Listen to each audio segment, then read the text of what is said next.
Assalamu alaikum. This is Dr. Fatma, and today our topic of discussion will be heart sounds और मरमर्स. ठीक है. So point number 54 और 55 दोनों हम इकट्ठे इसी वीडियो के अंदर कवर करेंगे. ठीक है.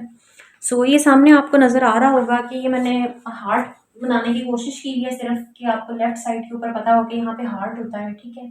और ये जो है एरियाज शो किए हुए हैं. यहाँ पे एओर्टिक एरिया है, पल्मोनरी. ऑब्वियसली हार्ट जो है वो पूरा यूं करके पड़ा हुआ होता है. प्रॉपर नहीं मैं शो कर पाई, बट इस ताकि आपको समझ आ जाए जितना मैं बना सकती थी. ठीक है. सो यहाँ पे है हमारे पास एओर्टिक एरिया, ये है पल्मोनरी, यहाँ पे ट्राइकस्पिड और यहाँ पे माइट्रल. ठीक है. इसी तरह से इनकी जो है ना हमें कहाँ कहाँ कौन कौन से एरियाज पे हमें सुनाई देता है, ये with reference to the ribs है, ये इंटरकॉस्टल स्पेसेस है. अब सबसे पहले हम देखते हैं एओर्टिक एरिया. इसका वैसे तो A1 A2 होता है, बट अभी आप यहाँ पे सिर्फ एओर्टा ही कंसीडर करें. ठीक है. राइट साइड है ये. ठीक है. और ये लेफ्ट साइड है. अब राइट साइड जो है उसकी सेकंड, एक यहाँ पे रिब होती है, उसके नीचे इंटरकॉस्टल स्पेस है, फिर सेकंड है, उसके नीचे इंटरकॉस्टल स्पेस है, और यहाँ पे ऊपर अगर हम फर्स्ट करें. ठीक है. तो ये जो सेकंड इंटरकॉस्टल स्पेस है ना, इसके रेफरेंस में पड़ा होता है हमारे पास एओर्टा का. ठीक है. कहाँ पर होता है? राइट सेकंड इंटरकॉस्टल एरिया जो है ना, या इंटरकॉस्टल स्पेस है, वहां पे हमारे पास ये एओर्टिक एरिया प्रेजेंट होता है. ठीक है. स्टीनोसिस और रीगर्ज की हमें कहाँ कहाँ पे सुनती हैं वो हम बाद में देखते हैं. ठीक है. अभी बस इसके एरियाज देखें आप. ठीक है. ये एओर्टिक हो गया है.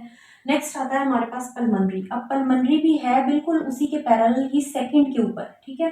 बट लेफ्ट साइड पे है. ठीक है. तो लेफ्ट सेकंड इंटरकॉस्टल स्पेस में आ गया है पल्मोनरी. ठीक है. ट्राइकस्पिड की अगर हम बात करते हैं तो ट्राइकस्पिड यहाँ पर आ जाता है हमारे पास फोर्थ इंटरकॉस्टल स्पेस के अंदर. ये फोर्थ है. ठीक है. फोर्थ इंटरकॉस्टल स्पेस है, और कौन सी साइड पे है? ये मिड पॉइंट है. यहाँ से इधर राइट है, वहां से लेफ्ट है. ठीक है. तो लेफ्ट फोर्थ इंटरकॉस्टल स्पेस. ठीक है. नेक्स्ट हमारे पास लास्ट है माइट्रल है. माइट्रल बिल्कुल वहां पे लेफ्ट साइड पे है, और ये किस एरिया में होता है? थोड़ा सा यहाँ पे ये इधर अगर ट्राइकस्पिड है तो ये थोड़ा सा नीचे करके होता है. ठीक है. तो फिफ्थ उसके ऊपर लेफ्ट साइड के ऊपर, यानी कि फिफ्थ इंटरकॉस्टल स्पेस में लेफ्ट साइड के ऊपर प्रेजेंट होता है. और इसका एग्जैक्टली अगर हम बात करें तो हम मिड क्लेविकुलर लाइन. ठीक है. ये अगर हमारे पास क्लेविकल बनी हुई है ना, ठीक है, तो ये एक मिड क्लेविकुलर होता है और एक मिड एक्सिलरी होता है. तो हमने मिड क्लेविकुलर लेना है. ठीक है. मिड क्लेविकुलर लाइन जो है ना, यहाँ पे हमारे पास एपेक्स बीट आती है. ठीक है. ये भी आप अपने फाइनल ईयर में लोकेट करते होंगे एपेक्स बीट को. ठीक है. हाउस जॉब में भी किया हुआ होगा. तो ये सारी बातें हैं. अब हम आते हैं एओर्टिक स्टीनोसिस. एओर्टा और माइट्रल ये दोनों ज्यादा इंपॉर्टेंट है हमारे पास. ठीक है. कि एओर्टिक स्टीनोसिस में क्या है, रीगर्ज के अंदर क्या है. इसका जो नेक्स्ट पॉइंट है ना 55, उसके अंदर इन्हीं को डिटेल में बताया गया है, बट हल्की सी जो बात है वो मैं यहाँ पे बता देती हूँ कि जैसे माइट्रल स्टीनोसिस की अगर बात आती है ना हमारे पास, तो माइट्रल स्टीनोसिस कौन सी टाइप का मरमर होता है? इसके अंदर मिड डायस्टोलिक, कुछ सिस्टोलिक मरमर्स होते हैं जो सिस्टली के दौरान सुनते हैं, और कुछ डायस्टोलिक मरमर्स होते हैं जो डायस्टली के दौरान सुनते हैं. ठीक है. तो ये मिड डायस्टोलिक मरमर जो है ना, पूछा जाता है कहाँ पे सुनाई देता है बेस्ट, तो एपेक्स बीट के ऊपर सुनाई देता है. ठीक हो गया. अच्छा, उसके बाद हमारे पास एओर्टिक रीगर्ज और एओर्टिक स्टीनोसिस की बात है. एओर्टिक रीगर्ज जो है वो हमारे पास जो स्टर्नल बॉर्डर है ना, यहाँ पे मिड पे आपके पास पड़ी होती है स्टर्नम. ठीक है. एक स्टर्नम का राइट साइड बॉर्डर होता है और एक लेफ्ट बॉर्डर होता है.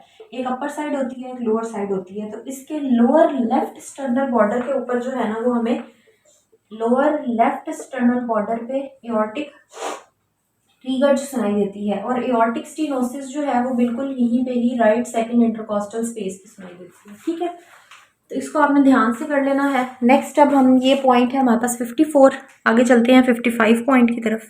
अच्छा, ये जो पॉइंट है ना पॉइंट नंबर 55, इसके अंदर हमारे पास उन्होंने पल्सेस की टाइप्स बताई हैं. जो पॉइंट मैं डिस्कस करना चाह रही थी मरमर्स का, सिस्टोलिक और डायस्टोलिक मरमर, वो नेक्स्ट पॉइंट है, पॉइंट 56 है. तो पहले इसको देख लेते हैं. ठीक है. पल्सेस पैराडॉक्स, इससे ये है कि आपको 56 ज़्यादा अच्छे से समझ आ जाएगा.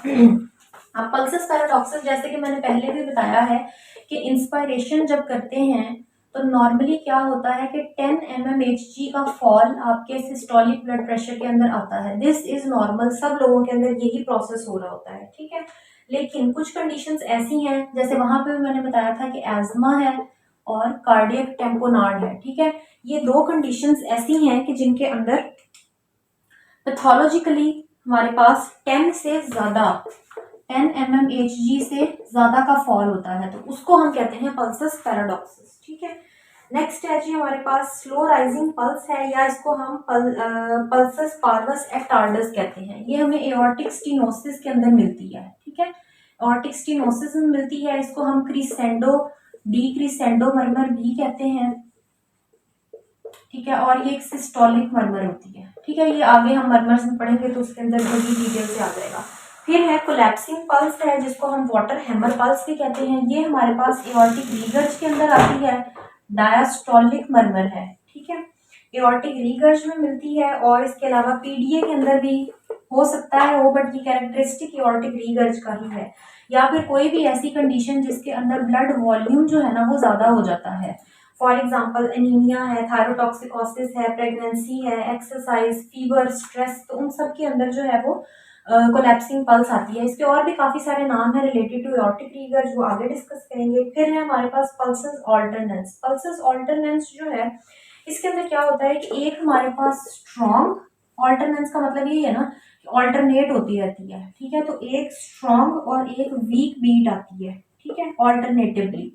कौन सी कंडीशन के अंदर होती है? एलवीएफ लेफ्ट वेंट्रिकुलर फेलियर जब होता है ना उसमें हमें ये मिलती है, इसको कहते हैं पल्सस ऑल्टरनेंस।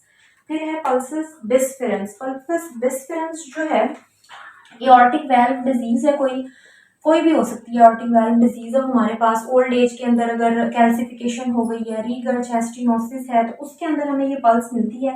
बेसिकली है क्या, ये रैपिडली राइजिंग पल्स है और ट्वाइस बीटिंग। बिस्फेरेंस है ना तो ट्वाइस बीटिंग है।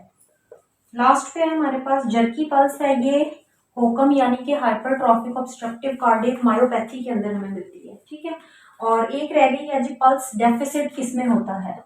पल्स डेफिसिट का मतलब ये है कि पल्स ही मिसिंग है। तो ये अगर आप याद करें तो मैंने बताया हुआ है पीछे कि एट्रियल फिब्रिलेशन के अंदर कोई पी वेव नहीं होती, इरेगुलर वेव होती है, ठीक है। और आपके पास पल्स मिस हो जाती है, ठीक है। ये बहुत ज्यादा पूछा जाता है, पल्स डेफिसिट का पूछा जाता है, जर्की पल्स का पूछा जाता है, होकम का उन्होंने यहाँ हाइपर ऑब्स्ट्रक्टिव कार्डियोमायोपैथी का सिनेरियो दिया हुआ होता है।